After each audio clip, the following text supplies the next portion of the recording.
Chapter 24, Part 3. The 13th of the 3rd, 2019, 11:30 a.m. The chances of me getting on my 2:30 train from Euston to Preston are pretty much zero. I'm going to need another couple of days here at least. This is going to eat into the wages, but I have plenty, thanks to Mr. Green, and I certainly don't want to leave now. And I'm not getting out of this bed until this afternoon. Bloody hell could those boys drink. They must have had half a dozen pints before I even arrived, and they were just warming up. I'm feeling a little worse for wear now. I did spot the guy in the pink flowery shirt. He looked like a cross between Jimmy Savile and Rolf Harris. No wonder he was sat on his own. I don't think I would have needed all my investigative skills to find the team as well. They were all sat around a circular table, drinking and laughing loudly. But it wasn't the noise that alerted me to them. It was an empty stool in the middle with the words Sherlock Holmes written in thick black marker pen on a piece of A4 paper. I introduced myself and offered to buy a round on expenses, and this won them over straight away. I even threw in a few bags of crisps and nuts for good measure.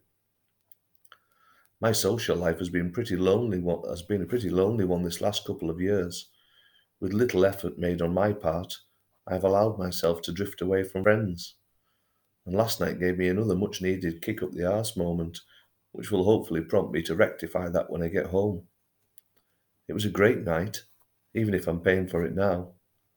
I've no idea what time I got back to the hotel, but it was definitely after 2 a.m.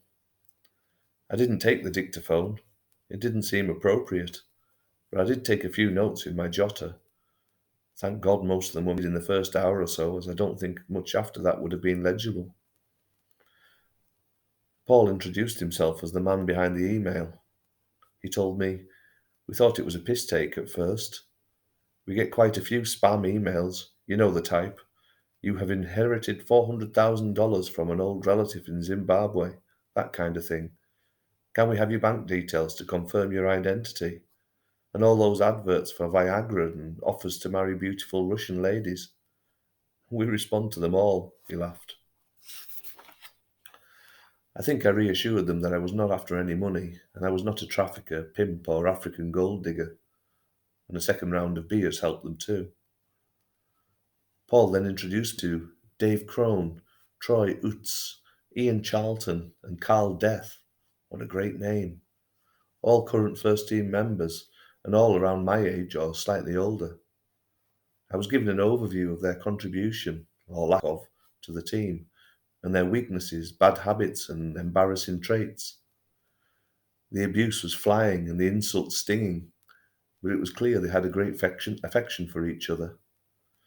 Troy and Dave sparked off each other the most, often at the expense of others, but there was no malice. They were clearly a team off the field as well as on it. Ian and Carl were highlighted as the gurus. Ian, the oldest around the table, had been on the scene for longer than any of them could remember, and he seemed to take everything in. I had him down as the sensible one, until he suggested trays of shots. After that, had I died, it would have been him the police would have looked to charge with manslaughter. As is often the way in pubs, the conversation is rarely private, and it wasn't long before a few older heads from around the bar took an interest. I was given another quick history lesson. It turned out the club hadn't always been called London Fields. Indeed, it was given the name at the behest of Hackney Council in order to secure first call on the in-demand pitch. Before that, it was known as Martello's Cricket Club, and even further back, the Taylor Cricket Club. Ian had joined Taylor's in 1985, and that team included a certain Leroy Golding, who went on to star in the hit soap opera EastEnders. I had to Google him to remember the face, and someone quipped that he was a decent enough batsman but a shite actor, and he should have stuck to playing cricket. But they didn't mean it. Ian called over a grey-haired man in his 60s. His name, if I've spelt it correctly, was Colin Herdman. He played in the team before Ian, but didn't recall playing with Ernie. But he did remember the name Curtis Long. He told me that he was a cracking player and thought he could have gone on to play professionally. I explained that, whilst researching, I found out that Curtis had passed away, so we all raised a glass to him. Colin then called over another friend, Brian Flynn. Brian was a Welshman who'd made his life in London after marrying an East End girl back in the 70s. He couldn't remember Ernie either, but had heard of Curtis. It would seem that, on the cricketing scene at least, Ernie's renown and celebrity was eclipsed by his buddy. By all accounts, Curtis was a great talent lost. Third time lucky, though. Brian said he would call another old friend of his uncle, another octogenarian. He told me that, if Sid doesn't know the man you're after, no one will. Brian gave me his own number, and I gave him mine. He promised to call me after speaking with Sid in the morning. After all that drink, I just hope he would remember. Late evening turned into night, and I was in no state to work anymore.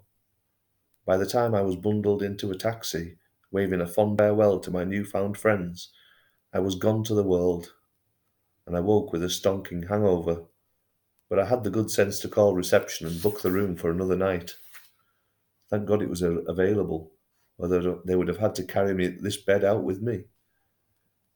I will worry about the train tickets as and when I need to. I've missed breakfast, but I noticed a very unhealthy looking cafe not far from the hotel. A good lethal fry-up, 6 litres of water, and a couple of painkillers should see me right. 1:45 p.m. Just what the doctor ordered. A nice power shower on top of all that grease, and I'm almost back to normal.